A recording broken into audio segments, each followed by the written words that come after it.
My name is Harper, and I need to tell you about the night that changed everything. I was on my knees, soaking wet, with champagne dripping from my hair while 3 wealthy women laughed and poured more bottles on me. 200 people watched, phones out, recording my humiliation. I thought my life was over. Then he walked in, the most powerful man in the city, and everything changed. This is my story, the night I was destroyed and saved in the same breath. What happens next will shock you to your core. Trust me, you've never heard anything like this. 3 months ago, I was desperate. Not the kind of desperation you feel when you want something, the kind you feel when you need something or your entire future collapses. My medical school tuition was due in 1 week, $8,000. I had 2 jobs already, working at a diner during the day and cleaning offices at night. My mom, bless her heart, was pulling double shifts as a nurse just to keep our tiny apartment. We were drowning, but we were too proud to ask for help. My dad passed away when I was 15, and ever since then, my mom taught me one thing: you earn your way in this world. Nobody gives you anything. So when my manager at the diner called me about a special catering gig, I jumped at it. The Winterstone Charity Gala. 1 night, $500 plus tips. It felt like divine intervention. I said yes before she even finished explaining. The Winterstone Gala wasn't just any event. This was the event of the year. Hosted at the Sapphire Hall, this massive, gorgeous venue with crystal chandeliers that looked like frozen waterfalls and marble floors so polished you could see your reflection. The guest list? 200 of the wealthiest, most powerful people in the entire state. Celebrities, politicians, business tycoons. The minimum donation just to walk through the door was $10,000. $10,000. That was more than I made in 4 months. I spent the entire day before preparing. I pressed my white uniform 5 times because I wanted it to be absolutely perfect. White fabric shows everything, every wrinkle, every stain, so it had to be flawless. I borrowed my mom's small pearl earrings, the only nice jewelry we owned. I practiced my smile in the bathroom mirror, trying to look confident and professional. "You can do this, Harper," I told my reflection. "Just 1 night. Be invisible. Be perfect. Get through this."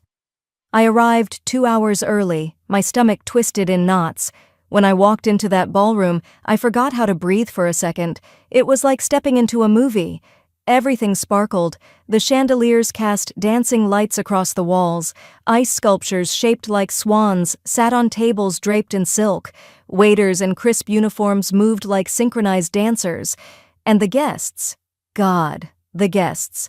Women in designer gowns that cost more than my yearly tuition. Men in custom suits with watches that could pay off my student loans. Diamonds everywhere.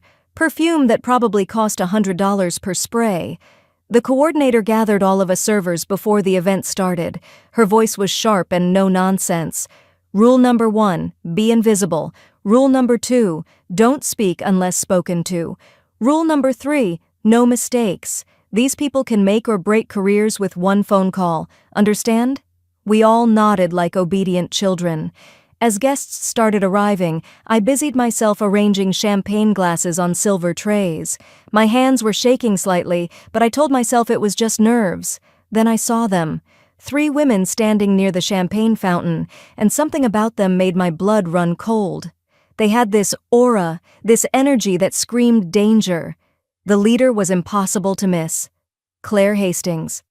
Tall, probably 5'10" in her heels, wearing a crimson gown that hugged her body like it was painted on. Her dark hair was swept up in an elaborate style, and diamonds dripped from her ears and throat. But it was her eyes that scared me, cold and calculating, like a predator scanning for prey. Her 2 friends flanked her like bodyguards. One was blonde, Natalie, in a silver dress that shimmered when she moved. The other was brunette, Veronica, in gold, with a face that looked like it had never smiled genuinely in its life. They were loud, commanding the space around them, their laughter cutting through conversations. Other guests seemed to gravitate toward them or avoid them, nothing in between. I made a mental note: stay far, far away from those 3. For the first hour, everything went smoothly. I moved through the crowd with my tray of champagne, offering drinks with my practiced smile. Champagne, sir? Would you like a glass, ma'am? Most people didn't even look at me. To them, I was part of the furniture. Invisible, just like the coordinator wanted. Then I heard it, a sharp voice cutting through the ambient music and chatter. You! Waitress! Over here! I turned. My stomach dropped. It was Claire, snapping her manicured fingers at me like I was a dog. Her two friends stood beside her, all three staring at me with expressions I couldn't quite read. I forced my smile wider and walked over, trying to keep my tray steady. Yes, ma'am. How can I help you? Claire looked at my tray like I was offering her poison. She wrinkled her nose. Is this champagne even cold? It looks warm. I glanced at the glasses. Condensation dripped down the sides. They were perfectly chilled. Yes, ma'am. I assure you it's... Are you arguing with her? Natalie interrupted, her blue eyes narrowing. My heart started racing. No, ma'am. I'm just explaining that... Just what? Veronica stepped closer. You think you know better than her? Other guests were starting to turn and watch. I could feel their eyes on me. Heat crept up my neck. No, I'm sorry. Would you like me to get different glasses? Claire reached for a champagne flute and I thought maybe this was over. But as her hand closed around the stem, Natalie suddenly lurched to the side, hard. She slammed into my shoulder with surprising force. The tray tilted violently. I tried to steady it, I really did, but one glass slipped from the edge and its contents splashed onto Claire's crimson gown. Just a few drops, barely anything. You could hardly see it on the dark fabric, but Claire screamed like I'd set her on fire. Oh my God! Look what you've done! She jumped backward, hands flying to her dress. Every head in the ballroom turned toward us. Conversations died mid-sentence. Even the band seemed to play quieter. Ma'am, I'm so sorry, she bumped into me and... Are you blaming my friend? Claire's voice rose even higher. People were moving closer now, forming a circle around us, maybe 50 people, all watching. Natalie gasped dramatically. I barely touched you. This is your fault. I knew right then this was planned. The way Natalie had hit me, the way they were all reacting, this was a setup. But why? I'd never seen these women before in my life. What had I done to deserve this? I'm sorry, I said again, my voice shaking. Please let me help clean... Claire grabbed my arm. Her grip was tight, fingers digging into my skin. This gown cost $15,000. She shoved me backward. I stumbled, my shoes slipping on the polished marble. I almost fell, but Veronica caught me. Except she didn't catch me to help. She caught me to push me back toward Claire like I was a ball in a game.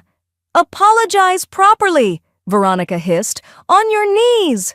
I am apologizing, I said, tears already forming. I'm so sorry. It was an accident.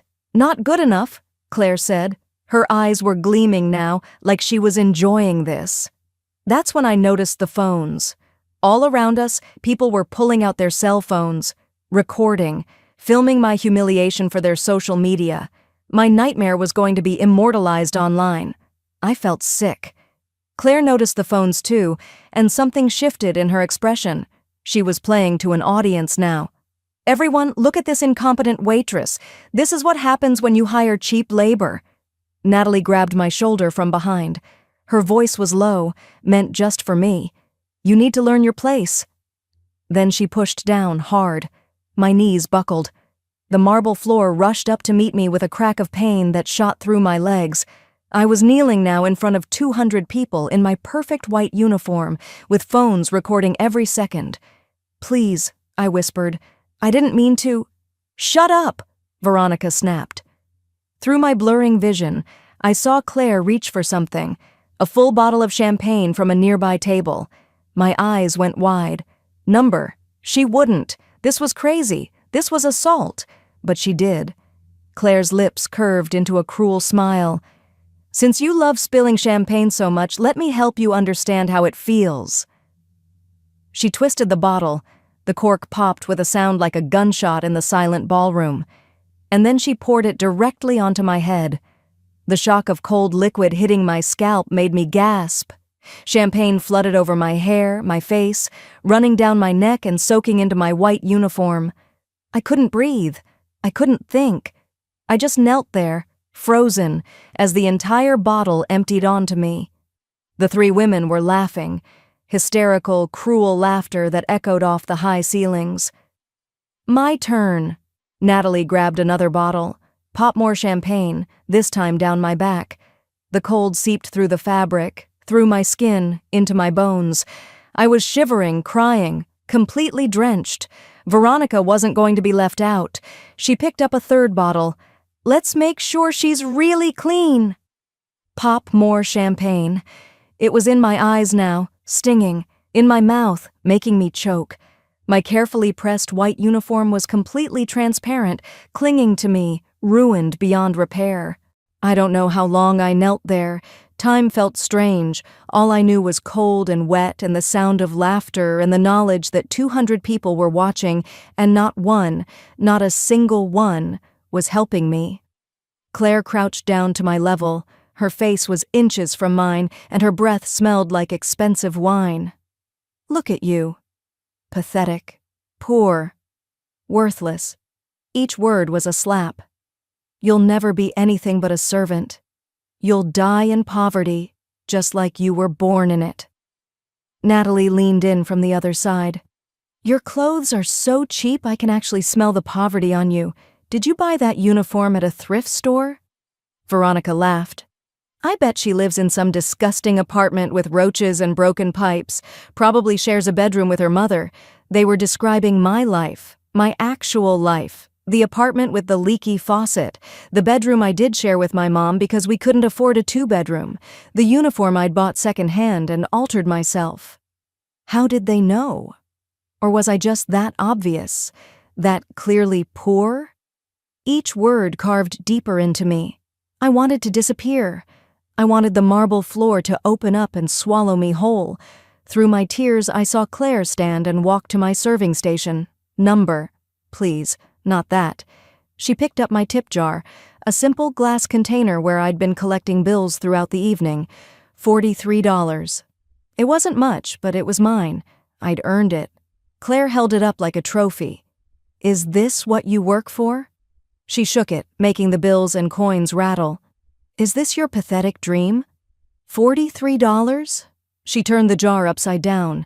Money fluttered and clattered across the wet marble floor. Bills soaked up the spilled champagne. Coins rolled in different directions. My hard-earned tips scattered like garbage. $43, Claire announced to the crowd. That's what her dignity costs. That's what she's worth.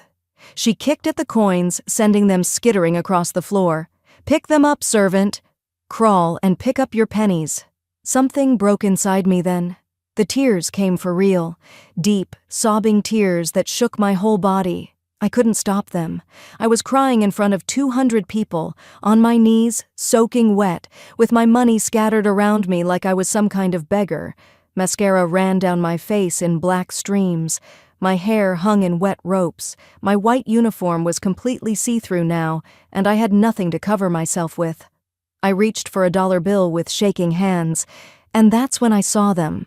The shoes, expensive leather shoes, perfectly polished, stepping into my line of sight. They stopped right in front of me. Then a hand appeared, a strong hand with long fingers and a silver watch that probably cost more than my car. The hand extended toward me, palm up, offering help. Let me help you up. The voice was deep, calm, and carried absolute authority. I looked up through my tears, and my breath caught. A man stood above me, and he was striking. Not handsome in a pretty way, but handsome in a way that made you forget how to form words. He looked to be in his mid-30s, with dark hair that had just a touch of silver at the temples. His suit was charcoal gray, perfectly tailored to his tall frame. But it was his eyes that held me. Blue, intense, and filled with a fury that wasn't directed at me. He reached down further, insistent. I put my trembling hand in his, and he pulled me to my feet with gentle strength. I was still shaking uncontrollably, still dripping champagne, still crying. Without a word, he removed his suit jacket and draped it over my shoulders. It was warm from his body heat and smelled like expensive cologne, cedar, and something else I couldn't name. The jacket was huge on me, covering my ruined uniform. "Are you hurt?" he asked softly, his eyes scanning my face with genuine concern. I shook my head, not trusting my voice. Then he turned to face Claire, and his entire demeanor changed. The gentleness vanished, replaced by something cold and sharp as a blade. "Well, hello there," Claire purred, and I wanted to vomit. Her whole personality had shifted in an instant. She was smiling now, flirtatious, running a hand through her hair. She'd recognized what I had. This man was wealthy, seriously wealthy.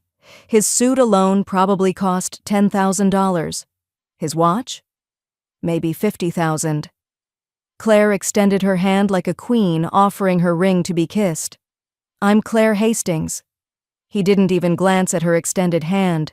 He kept his eyes locked on her face, and the temperature in the room seemed to drop 10 degrees. "What exactly?" he said, his voice deadly quiet. "Did this young woman do to deserve this treatment?" Claire's smile faltered. "She ruined my dress. She's clumsy and careless, and I asked what she did." He cut her off. "Not what you claim she did." "I want facts." Claire's face flushed. She wasn't used to being challenged. "Who are you anyway? Her boyfriend?" She laughed, and Natalie and Veronica joined in. "That's impossible. Look at her. She probably can't even afford a boyfriend." The three of them laughed like this was the funniest joke in the world. The man didn't smile, didn't even blink. "I'm someone who knows cruelty when I see it," he said simply. "Cruelty?" Claire scoffed, recovering her confidence. "Do you know who I am? My family donates millions to charity every year. My father owns Hastings Enterprises. We're worth $50 million. I can buy and sell people like her 100 times over." She gestured at me dismissively, like I was an object, not a person standing right there. The man raised one eyebrow. "50 million. He paused. "Impressive." But his tone said it wasn't impressive at all.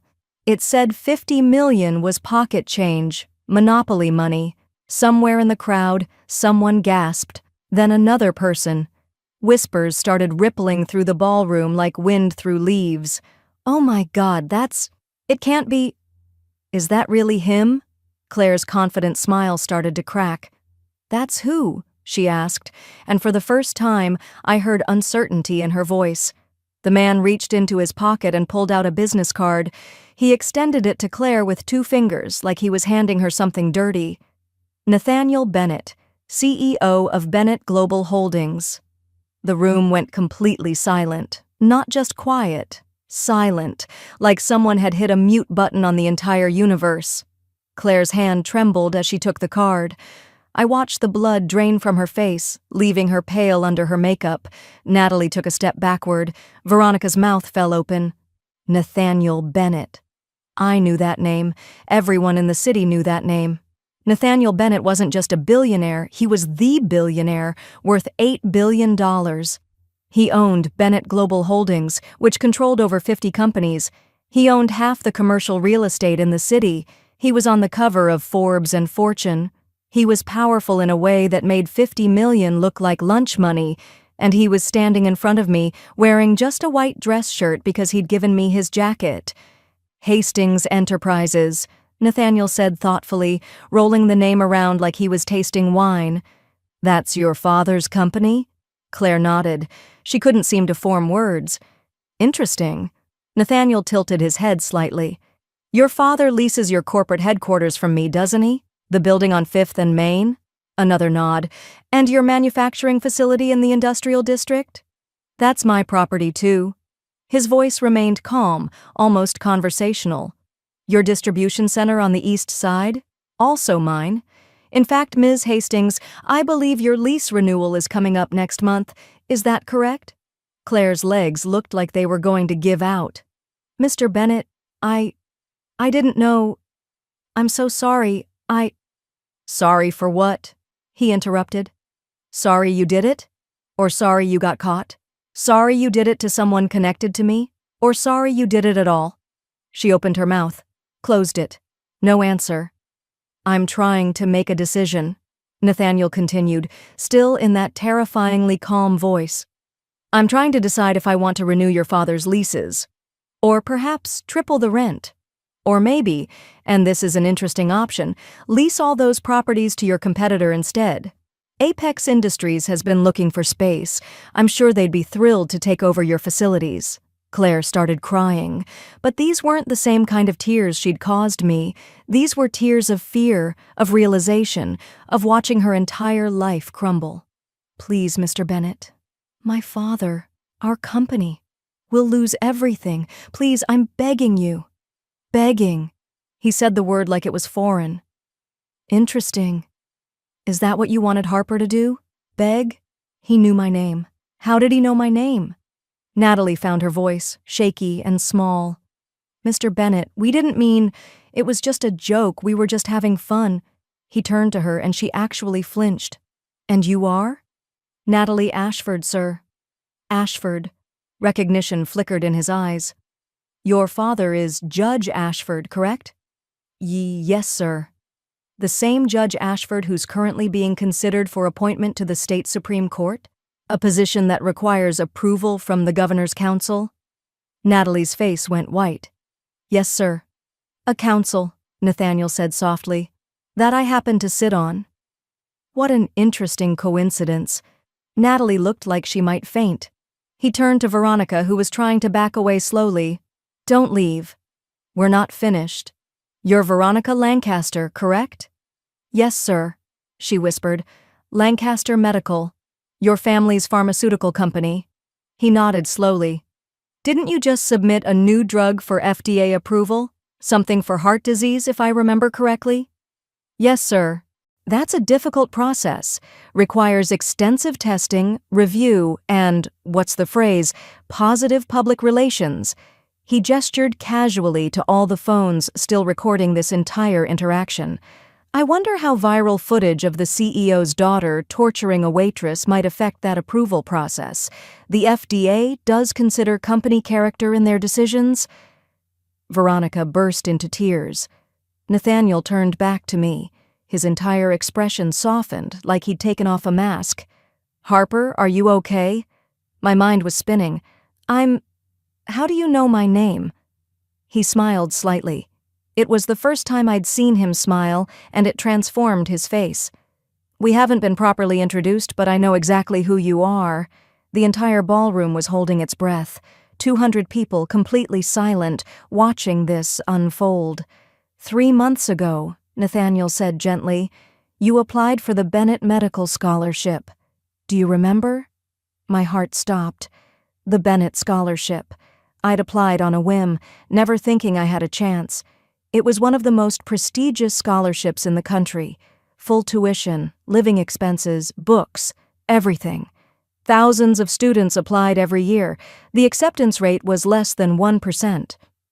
Your essay, he continued, about losing your father when you were 15, about watching your mother work herself to exhaustion, about wanting to become a doctor not for money or prestige, but to help families like yours, families who can't afford good health care. Harper, it was the most beautiful, honest thing I've ever read. Tears were streaming down my face again, but these were different tears. You were chosen as this year's recipient. He said it simply, like it wasn't the most life-changing sentence I'd ever heard. Full tuition for medical school, $2,000 monthly stipend for living expenses, book allowance, everything you need to focus on your studies. I couldn't breathe, couldn't process what I was hearing. What? We've been trying to reach you for a week, he said, an apologetic note entering his voice. But the phone number on your application kept going to voicemail. My phone. I'd dropped it last week and cracked the screen. Half the time it didn't ring. I'd been meaning to get it fixed but couldn't afford it. So when I learned you were working this event tonight, Nathaniel continued, I came here specifically to tell you in person. I wanted to see your face when you heard the news. He glanced around at the scene, me soaking wet, crying, wrapped in his jacket. Though I didn't expect to walk into this, my knees felt weak. He steadied me with a hand on my elbow. The scholarship is real, Harper. You earned it. your intelligence, your determination, your character. That's what we're investing in. Not your bank account, not your connections. You. I started sobbing for the third time that night, but these were tears of joy, of disbelief, of overwhelming relief. $8,000 for this semester, $40,000 for the whole year, 4 years of medical school, over $200,000 in total. All of it gone, not gone, solved, fixed, taken care of. Nathaniel addressed the crowd, his voice carrying across the silent ballroom. This young woman you all watched being tortured, this woman you filmed and laughed at, she maintains a 4.0 GPA while working 2 jobs. She volunteers at a free clinic every Sunday, helping people who can't afford doctors. She's everything this charity gala claims to support: hard work, dedication, giving back. And every single one of you stood there with your phones out, recording her humiliation like it was entertainment. Shame rippled through the crowd. I saw people lowering their phones, pocketing them, looking at the floor. Nathaniel turned back to Claire, Natalie, and Veronica. His expression was carved from ice. Ms. Hastings, your father's lease agreements will not be renewed. You have 60 days to vacate all Bennett properties. I'll be reaching out to Apex Industries this week. Claire collapsed to her knees, just like she'd forced me to do. Please, my father will lose everything. Our whole company will collapse. We'll be ruined. Then perhaps, Nathaniel said coldly, you should have thought about consequences before you destroyed someone for entertainment. Actions have prices, Ms. Hastings. Welcome to yours. He looked at security guards stationed around the room. Please escort these 3 women out, and make absolutely sure that every media outlet gets a copy of tonight's footage. I want this everywhere. No! All 3 women screamed at once. Security moved in, professional and efficient. Claire, Natalie, and Veronica tried to grab at Nathaniel's clothes, begging, sobbing. We're sorry, please! It was a mistake. We'll apologize. We'll do anything. Nathaniel looked down at them, then turned to me. Harper, do you accept their apologies? Every eye in the ballroom fixed on me.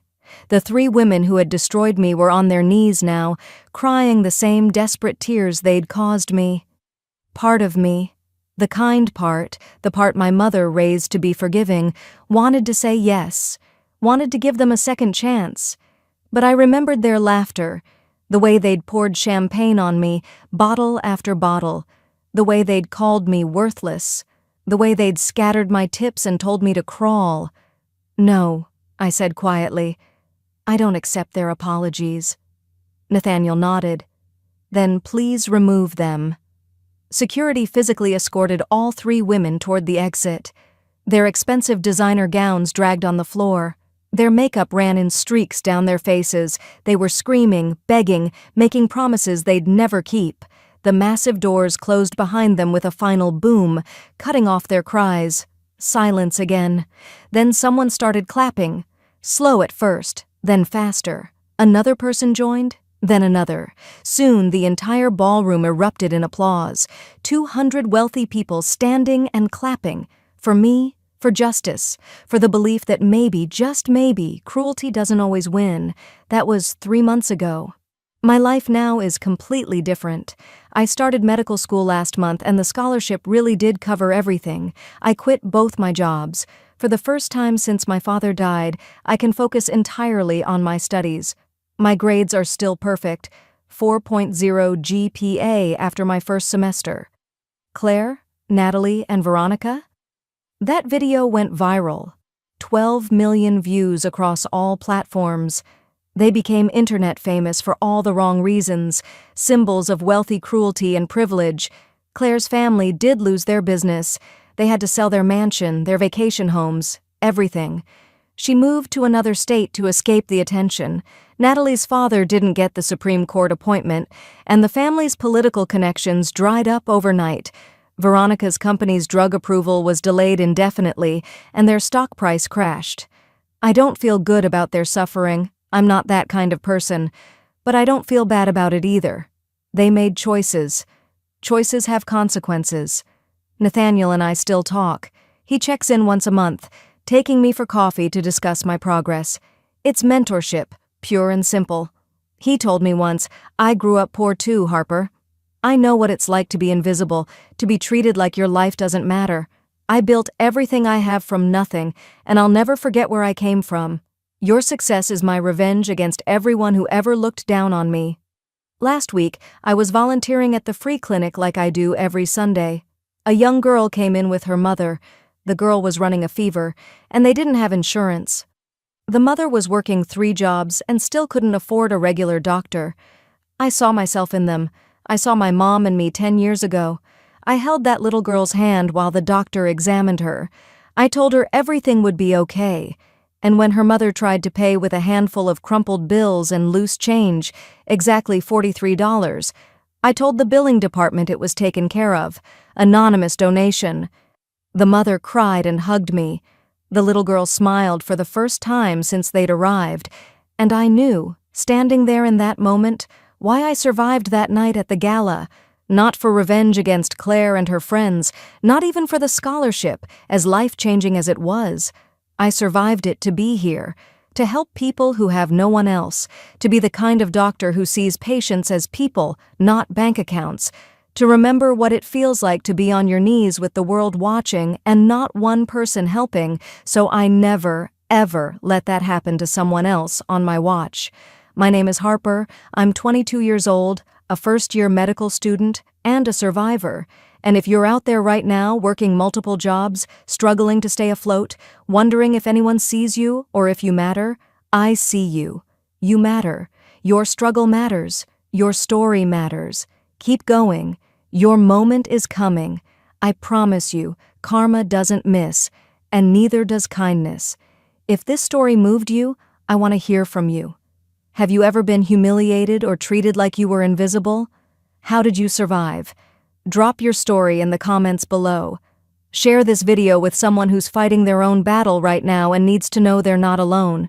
Hit that like button if you believe in justice. Subscribe to hear more real stories like mine. And remember, you are worthy, you are valuable, you are seen. No matter what anyone says, no matter what you're going through right now, you are enough. Thank you for listening to my story. This is Harper, reminding you that the waitress today might be the doctor saving your life tomorrow. Treat everyone with dignity. You never know whose life you're touching. See you in the next one.